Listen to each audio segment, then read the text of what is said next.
Hey, this is Stacia, and today I've got a real treat for everybody. I'm going to be showing the game of one of my, uh, I hesitate to call him a student because he's not really my student, but he's been in Sunday class for a good couple years. And Thomas has become an amazing player. He's, um, he's about the same rating as me in USCF, but he's much higher than me on chess.com. And as you'll see, he plays really interesting chess lately. Really good stuff. So let's go ahead and take a look at this game, and then Thomas himself will be joining in.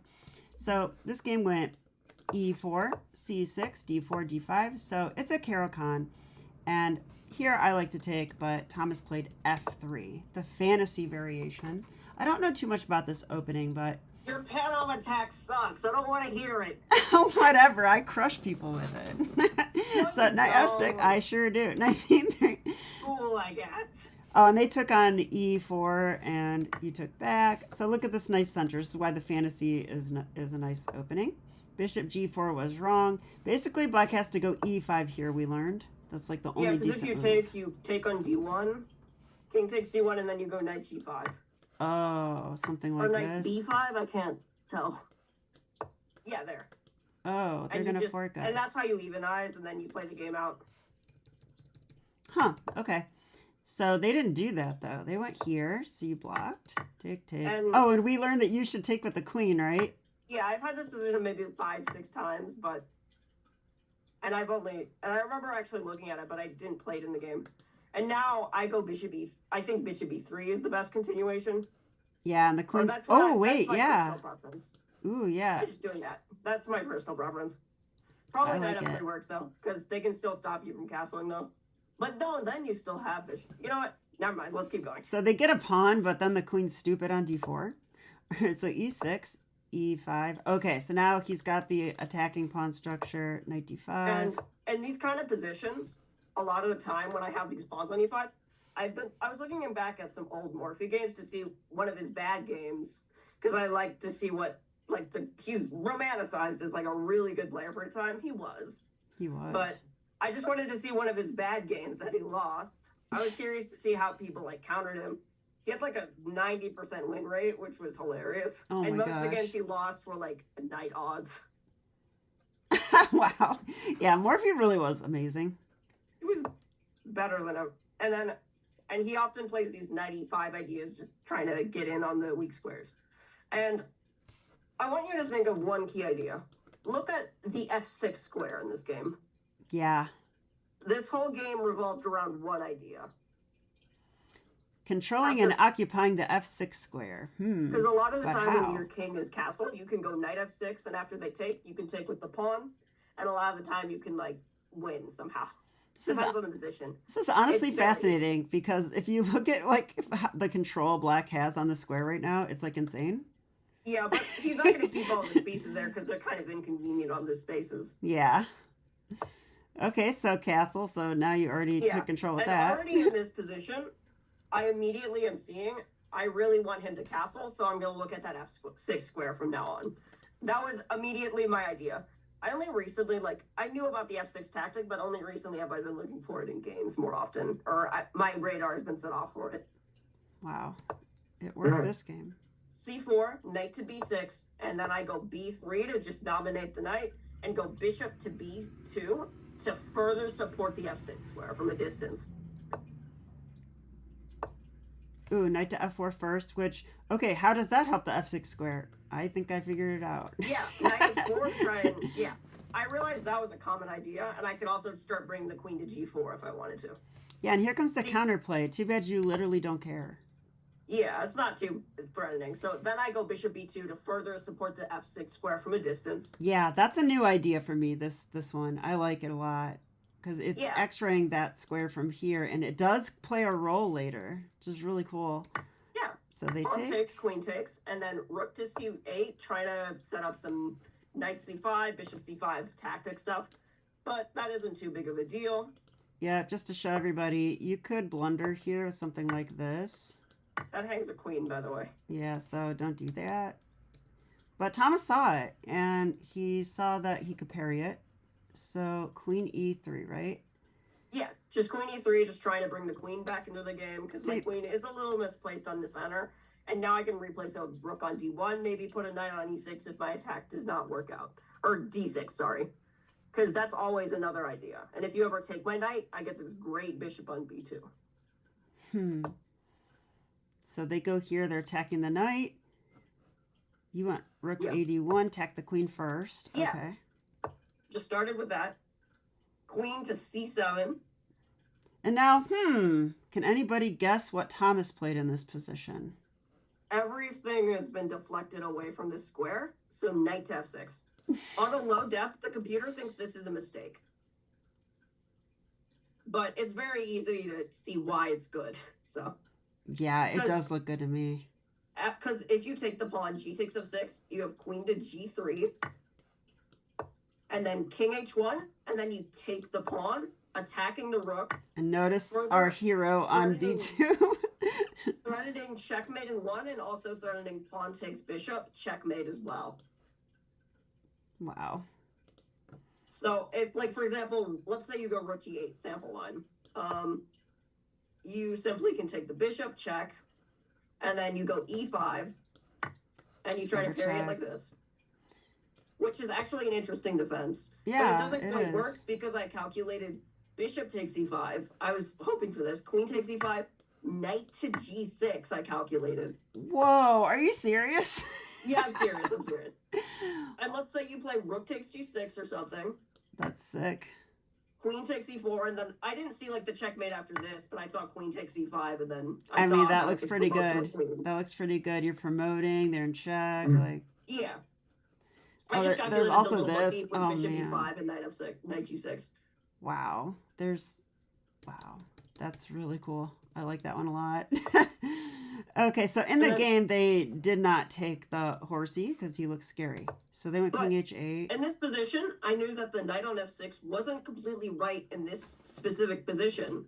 So you don't want to take my knight? You're forced to take my knight. Take that pawn. Yeah. Boom. Yeah, we don't need that knight because we've got another one. Yeah. The whole idea of this game is to just go for that f6 square. And by the way, again, another point I illustrate. Play with confidence. You don't need to calculate everything exactly because you're probably going to win if you sacrifice the piece because you're going to be able to attack faster.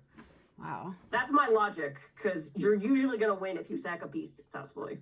Usually. Yeah, but you said something else that was really informative for me. You said like the patterns you see like kind of like give you intuition on if it's working. Yeah, I just try and get a general idea of what it looks like. And, like, I get those general stuff, make sure I'm not blundering, like, a queen takes pawn with check or something. And then, like, over the board, I spend a minute on it. Boom, sack. Because at worst, I usually get 2 pawns for, like, a bishop. And I'll play the game on, probably lose, but it'll still be a game. Honestly, I should do more of that because what I do now is I try to calculate it all out. I can't do it. So 10 minutes later, I play the move anyway. I could have played it in 1 minute, like you just said. Yeah. And like that kid with the sippy cup, you probably could have beaten him. Hey, I haven't told my viewers about that. Shh. Knight f6 again, just drilling a piece on that. Yeah, I lost to a 6-year-old. Ugh. A 6-year-old outcalculated me. Oh my god. He didn't really outcalculate you. He just played really fast. Yeah, he did, but it turns you out find a win. It turns out his king got to the 4th rank, and that somehow was okay. Yeah. Oh no, I've had those kind of positions, and they're very frustrating. But I figured out how to play against them. Oh, okay. I actually did have better moves, and I just messed it up, honestly. Okay, so now this. Wait, what just happened? Yeah. The other knight came in. Number 3, knight to f6. By the way, they're like, oh man, the other knight came in. I mean, they kind of have to. They have to take it this time, right? Like, if otherwise it's checkmate. Just yeah, mate. 6, yeah. So now it's forced. Okay. Anyway, go back a couple moves. A couple more. Okay. One more, 2 more. I just wanted to go back one more. I just want to note how in these like 4 moves, like 3 of them were brilliant with knight sacrifices. Yeah. First one. Second one. 2. Okay, well, you're setting up the sacrifice. Yeah, they're basically the same sacrifice, that move. 3. Takes, and I know he can trade here, but I calculated what you'll see in the game soon. Yeah, so I calculated, like, for example, like, let's say bishop takes f6. I don't know. bishop takes f6. F6. Yeah, because that's like, what if you just don't want the pawn there? I just will simply take back, and I have like some queen h6 stuff, and I should always have some checkmating patterns. Bishop takes.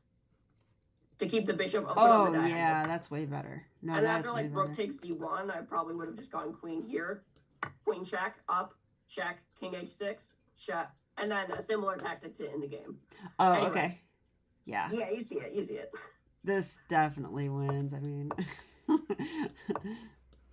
And then in this Oh, position, that's almost the me. icing on top, I definitely overdid it in this position to like do brilliant, but this is technically the best move. Go back. I found mate eventually. Sorry. Took me long. You have mate in 1, by the way. Yeah, I'm sure I did. Yeah, but after bishop e6, I maybe overdid it a little bit. I probably could have just checked first and then won with a similar pattern to what it was. But I decided this is the best move, so I'm so happy about that. Check. Or takes, yeah. Boom. Always sack the exchange. I actually love this move. Oh, you know why this is good? Because like they're threatening to maybe defend with this bishop. I get rid of their only threat, and I still have a checkmate threat. And I just remove their only active piece. Yeah. With tempo. Now check. And guess what? They have no way out of this now. Check. Check. Check. This is Paul Morphy's dream. Thank you for not saying the describing word of that. Yeah, check, takes, and checkmate. Checkmate, yeah. Bravo. What a game. What a game. These are 2 of Thomas's best games over the last 6 months, and wow, like are they good. I'd say more like 3-4 months, I think. Wow, they are incredible. But you've been playing like this in your tournament games too, from what I've seen. Like not this drastic, but like a lot of the same kind of play. Yeah, that's because it's harder to play brilliant when everybody's like... Oh, by the way, I played the King's Gambit in one of my games. Over the board. Well, multiple of my games. I have a pretty good win record with it.